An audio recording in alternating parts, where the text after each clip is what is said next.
सुरू करूया. आपण बातम्यांमध्ये सतत ऐकत असतो, सेंट्रल बँकेने व्याजदर कमी केले किंवा वाढवले. हे ऐकायला खूप तांत्रिक वाटतं, पण त्याचा आपल्या आयुष्यावर थेट परिणाम होतो. पण आपण कधी विचार केलाय का की अर्थव्यवस्थेला मदत करण्यासाठी वापरलं जाणारे हे कमी व्याजदराचं शस्त्र जास्त काळ वापरल्यास तेच तेच सर्वात मोठ्या आर्थिक संकटाचं कारण बनू शकतं? आज आपण याच विषयाचा सखोल वेध घेणार आहोत. आपल्याकडे रघुराम राजन यांच्या संशोधनावर आधारित काही स्रोत आहेत आणि हे संशोधन आपल्याला सांगतं की स्वस्त पैसा म्हणजे इझी मनी पॉलिसी आणि त्यानंतर येणारी भयंकर आर्थिक संकटं यांच्यात एक घट्ट नातं आहे.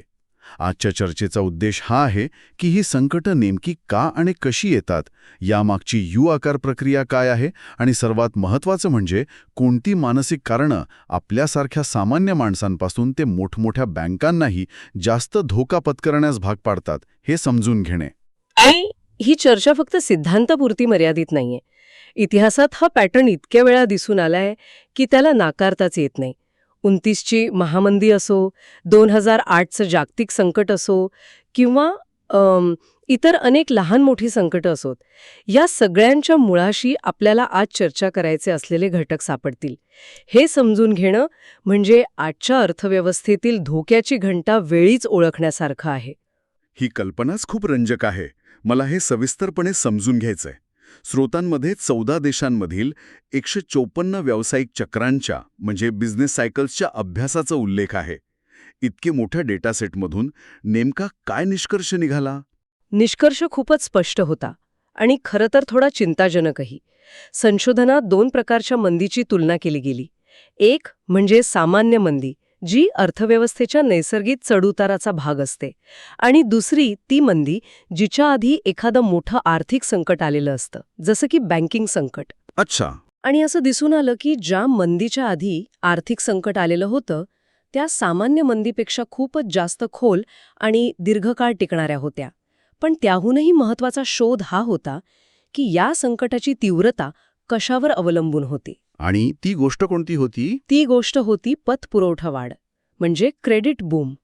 सोप्या भाषेत सांगायचं तर संकटाच्या आधीच्या काळात देशात किती कर्ज वाटलं गेलं, जीडीपीच्या तुलनेत पतपुरवठ्याचं प्रमाण म्हणजे क्रेडिट टू जीडीपी रेशो जितकं जास्त वाढलेलं असेल, तितकी त्यानंतर आलेली मंदी अधिक भयंकर होती. बापरे. संशोधनातले आलेख बघितले ना तर हे अगदी स्पष्ट दिसतं.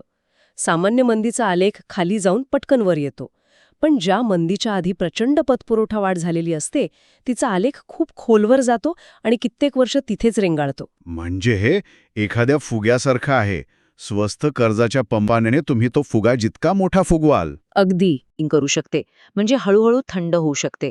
पण राजन यांचे संशोधन हेच दाखवतं की जेव्हा पतपुरवठा वाढ खूप जास्त आणि खूप वेगवान असते, तेव्हा सॉफ्ट लँडिंगची शक्यता खूप कमी होते. कारण त्या काळात अर्थव्यवस्थेत चुकीची गुंतवणूक म्हणजे माल इन्व्हेस्टमेंट मोठ्या प्रमाणात झालेली असते. स्वस्त पैशामुळे असे प्रोजेक्ट सुरू होतात जे खरं तर फायदेशीर नसतात. जेव्हा पैसा महाग होतो तेव्हा हे प्रोजेक्ट्स बंद पडतात आणि त्याचा मोठा फटका बसतो. त्यामुळे फुगा जितका मोठा तितका तो फुटण्याची शक्यता जास्त. ठीक आहे. म्हणजे पतपुरवठा वाढ हा या संकटाचा मूळ घटक आहे, पण ही धोकादायक वाढ होतेच का? मला वाटतं की इथेच सेंट्रल बँकांची भूमिका सुरू होत असावी. स्रोतांमध्ये यू आकार परिणामाचा उल्लेख आहे, जो खूपच आकर्षक वाटतो. काय आहे ही संकल्पना? बरोबर, ही पतपुरवठा वाढ आकाशातून पडत नाही. ती धोरणात्मक निर्णयांचा परिणाम असते. यू आकार परिणाम हा सेंट्रल बँकेच्या कृतींमुळे कसा धोका निर्माण होतो हे 2 टप्प्यात समजावून सांगतो. तुम्ही इंग्रजी अक्षर यू डोळ्यासमोर आणा. ओके. पहिला टप्पा आहे यूचा उतार. इथे सेंट्रल बँक व्याजदर कमी करते. कर्ज स्वस्त होतं.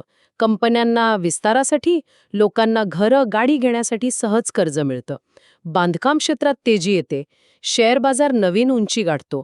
सगळीकडे उत्साहाचं वातावरण असतं. हे चांगले दिवस असतात. पण याच काळात नकळतपणे भविष्यातील संकटाची बीजे पेरली जात असतात. हा तो काळ आहे जिथे तो फुगा फुगवला जातो. आणि मग दुसरा टप्पा येतो, यूचा चढ. अगदी बरोबर. हे तेजी कायम टिकत नाही. काही काळानंतर अर्थव्यवस्थेत पैसा गरजेपेक्षा जास्त होतो, ज्यामुळे महागाई वाढू लागते, वस्तूंच्या किमती वाढू लागतात. हे पाहून सेंट्रल बँकेला जाग येते. मग ती महागाई नियंत्रणात आणण्यासाठी व्याजदर वाढवायला सुरुवात करते. म्हणजे ती धोरण कठोर करते, टायटन करते. आणि हाच तो क्षण असतो जेव्हा संगीत बंद होतं. जे कर्ज स्वस्त वाटत होतं त्याचे हप्ते महाग होतात, ज्या मालमत्तांच्या किमती फुगल्या होत्या त्या कोसळू लागतात, आणि कर्ज आधारित जी व्यवस्था त्या स्वस्त पैशाच्या आधारावर उभी होती ती पत्त्याच्या बंगल्याप्रमाणे कोसळते. म्हणजे गंमत बघा, जी गोष्ट म्हणजे कमी व्याजदर अर्थव्यवस्थेला मदत करण्यासाठी केली जाते, तीच पुढे जाऊन तिच्यासाठी सर्वात मोठा धोका बनते. हे तर इलाजापेक्षा आजार भयंकर झाल्यासारखं आहे, बरोबर ना? सुरुवातीची व्याजदर कपात संकट निर्माण करते आणि नंतरची दरवाढ फक्त ते संकट प्रत्यक्षात आणते. तुम्ही अगदी अचूक शब्दात मांडले. संकट निर्माण होतं ते चांगल्या काळात, वाईट काळात ते फक्त समोर येतं. 2008च्या संकटाआधी हेच झालं होतं. अमेरिकेच्या फेडरल रिझर्व्हने व्याजदर खूप कमी ठेवले होते. युरोपचं उदाहरण तर याहूनही बोलकं आहे. युरोपियन सेंट्रल बँकेने सगळ्या युरोझोन देशांसाठी एकच व्याजदर ठेवला. पण जर्मनीसारख्या कमी महागाई असलेल्या देशासाठी जो दर योग्य होता, तोच दर स्पेन, पोर्तुगाल, आयर्लंडसारख्या देशांसाठी खूपच कमी ठरला. परिणाम, या देशांमध्ये रिअल इस्टेटचा प्रचंड मोठा फुगा तयार झाला, जो नंतर भयानक पद्धतीने फुटला. हे धोरणात्मक पातळीवरचं विश्लेषण झालं, पण याचा थेट परिणाम सामान्य माणसांच्या आणि संस्थांच्या निर्णय क्षमतेवर कसा होतो? म्हणजे कमी व्याजदर आपल्याला जास्त धोका पत्करण्यासाठी कसे प्रवृत्त करतात? यामागे काही मानसशास्त्रीय कारणं आहेत का? नक्कीच आहेत, आणि ती खूप शक्तिशाली आहेत. धोरण म्हणजे कागदावरचे आकडे असतात, पण त्याला प्रतिसाद देणारे आपण माणसं असतो, की नाही? यातलं पहिलं आणि सर्वात महत्त्वाचं कारण आहे उत्पन्नाचा शोध, म्हणजे सर्च फॉर यील्ड. तुम्ही विमा कंपन्या किंवा पेन्शन फंडांचा विचार करा. त्यांचं काम काय आहे? त्यांना आज लोकांकडून पैसे घेऊन भविष्यात म्हणजे 20 ते 30 वर्षांनी एक निश्चित रक्कम परतावा म्हणून द्यायची असते. बरोबर. त्यांची एक प्रकारची भविष्यातील जबाबदारी निश्चित असते. अगदी. आणि ही जबाबदारी पूर्ण करण्यासाठी ते आपले पैसे सरकारी रोख्यांसारख्या म्हणजे गव्हर्नमेंट बॉन्डसारख्या सुरक्षित ठिकाणी गुंतवतात. पण जेव्हा सेंट्रल बँक व्याजदर खूप कमी करते, तेव्हा या सुरक्षित गुंतवणुकीवर मिळणारा परतावा इतका कमी होतो की ते आपली भविष्यातील उद्दिष्टे पूर्णच करू शकत नाहीत. मग त्यांच्यासमोर काय पर्याय उरतो? त्यांना जास्त परतावा देणाऱ्या पण त्याचबरोबर जास्त धोकादायक असलेल्या मालमत्तांमध्ये गुंतवणूक करावी लागते. बरोबर. त्यांना अक्षरशः धोका पत्करण्यास भाग पाडलं जातं. ते कॉर्पोरेट बॉन्ड्स, रिअल इस्टेट किंवा अगदी नवीन आणि जोखमीच्या आर्थिक साधनांमध्ये पैसे गुंतवू लागतात.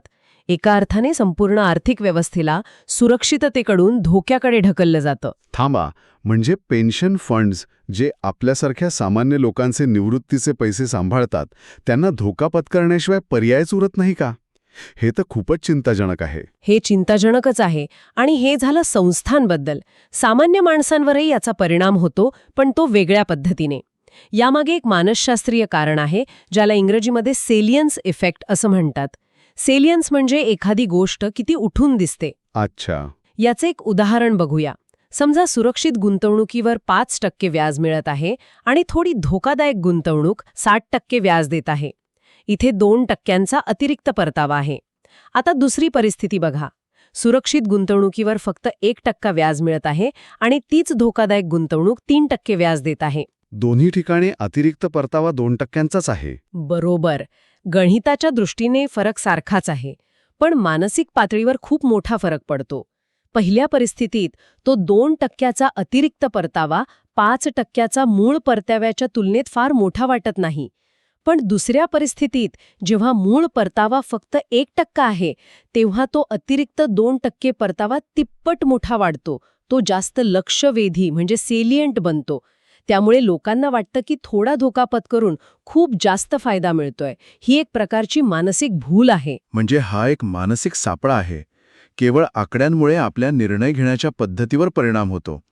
आणि खुद्द बँकर्सबद्दल काय? ते तर या सगळ्याचं जाणकार असतात. त्यांना हे धोके दिसत नाहीत का? त्यांना धोके दिसतात, पण ते एका वेगळ्याच दबावाखाली असतात. त्याला आपण मागे राहण्याची भीती म्हणू शकतो. Fear of missing out, FOMO. Rajan यांनी त्यांच्या स्रोतांमध्ये सिटी ग्रुपचे माजी CEO चक प्रिन्स यांचे एक प्रसिद्ध वाक्य उद्धृत केलं आहे. 2008च्या संकटाच्या तोंडावर ते म्हणाले होते, जोपर्यंत संगीत वाजत आहे तोपर्यंत तुम्हाला नाचावेच लागेल.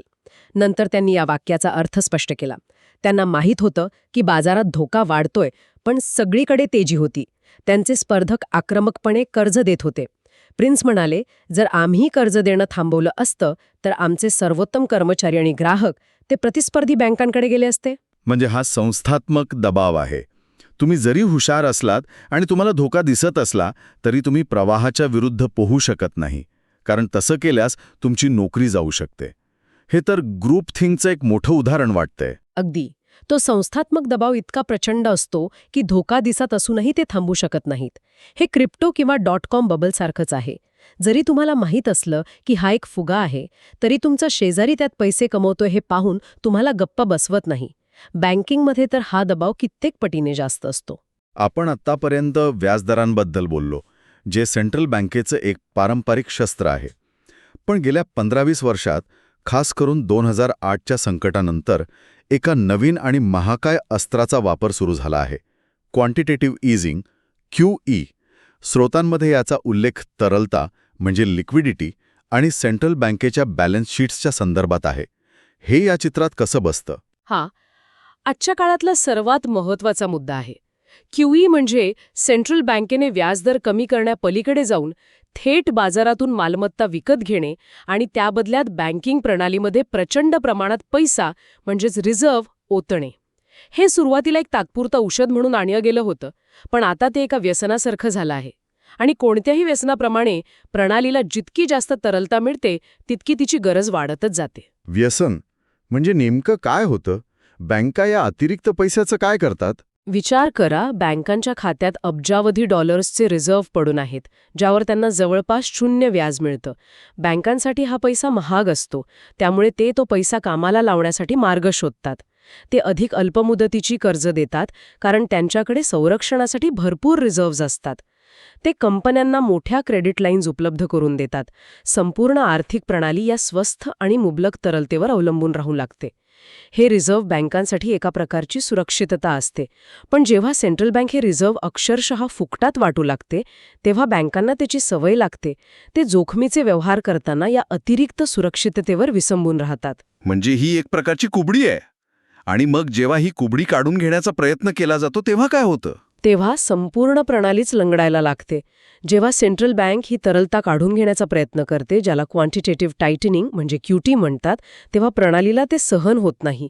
तिला स्थिर राहण्यासाठी पूर्वीपेक्षा खूप जास्त रिझर्व्हची गरज भासते. किती जास्त गरज भासते? आकडेवारी काही सांगते का? कारण हे ऐकायला खूप अमूर्त वाटतंय. हो, आणि आकडेवारी अक्षरशः धक्कादायक आहे माहितीये. 2008च्या संकटापूर्वी अमेरिकेच्या संपूर्ण बँकिंग प्रणालीला स्थिरपणे चालण्यासाठी अंदाजे 80 अब्ज डॉलर्सच्या रिझर्व्हची गरज होती. त्यानंतर QEचा महापूर आला. 2019मध्ये जेव्हा फेडरल रिझर्व्हने तरलता थोडी कमी करण्याचा प्रयत्न केला, तेव्हा $1.4 ट्रिलियन रिझर्व्ह असतानाही प्रणाली डगमगायला लागली. आणि आज तज्ज्ञांच्या मते हीच गरज $3 ट्रिलियन घरात पोचली आहे. 80 अब्ज डॉलर्सवरून $3 ट्रिलियन? ही तर अविश्वसनीय वाढ आहे. म्हणजे आपण एक अशी आर्थिक प्रणाली तयार केली आहे जी आता या तरलतेच्या लाईफ सपोर्टशिवाय चालूच शकत नाही. अगदी. प्रणाली आकाराने मोठी झाली आहे, पण ती आतून अधिक ठिसूळ आणि नाजूक बनली आहे. तिला आता त्या तरलतेच्या औषधाशिवाय चालताच येत नाही. आणि हेच पुढच्या संकटाचं मूळ ठरू शकतं. तर या संपूर्ण चर्चेचा सार काय आहे ते पाहूया. संशोधन स्पष्टपणे दाखवतं की इतिहासातील सर्वात भीषण मंदी त्याच होत्या ज्यांच्या आधी स्वस्त पैशामुळे प्रचंड पतपुरवठा वाढ झाली होती. ही प्रक्रिया U-आकार परिणामाद्वारे घडते, जिथे सुरुवातीची व्याजदर कपात संकटाची पायाभरणी करते आणि नंतरची दरवाढ त्या संकटाला प्रत्यक्षात आणते. आणि या सगळ्याच्या मागे उत्पन्नाचा शोध आणि सॅलियन्स इफेक्टसारखी शक्तिशाली मानसिक कारणं आहेत, जी हुशार लोकांनाही धोका पत्करण्यास प्रवृत्त करतात. आणि यात भर घालते ती सेंट्रल बँकांकडून मिळणारी मदत. संकटाच्या वेळी सेंट्रल बँक नेहमीच मदतीला धावून येते, पण ती मदत खूप कमी किमतीत दिली जाते. वॉल्टर बॅजेट नावाच्या एका प्रसिद्ध अर्थतज्ज्ञाने 19व्या शतकात एक नियम सांगितला होता. तो म्हणाला होता की संकटाच्या वेळी सेंट्रल बँकेने चांगल्या तारणावर मोकळेपणाने कर्ज द्यावं, पण ते जास्त दराने द्यावे. तो जास्त दर महत्त्वाचा आहे, कारण तो भविष्यात बँकांना धोका पत्करण्यापासून परावृत्त करतो, एक प्रकारची शिस्त लावतो. पण आजकाल तसं होताना दिसत नाही. नाही. राजकीय आणि सामाजिक दबावामुळे सेंट्रल बँका कधीच जास्त दर आकारत नाहीत. त्यामुळे बँकांना आणि गुंतवणूकदारांना एक प्रकारचा विश्वास वाटतो की काहीही झालं तरी आपल्याला वाचवलं जाईल. याला मॉरल हॅझर्ड म्हणतात.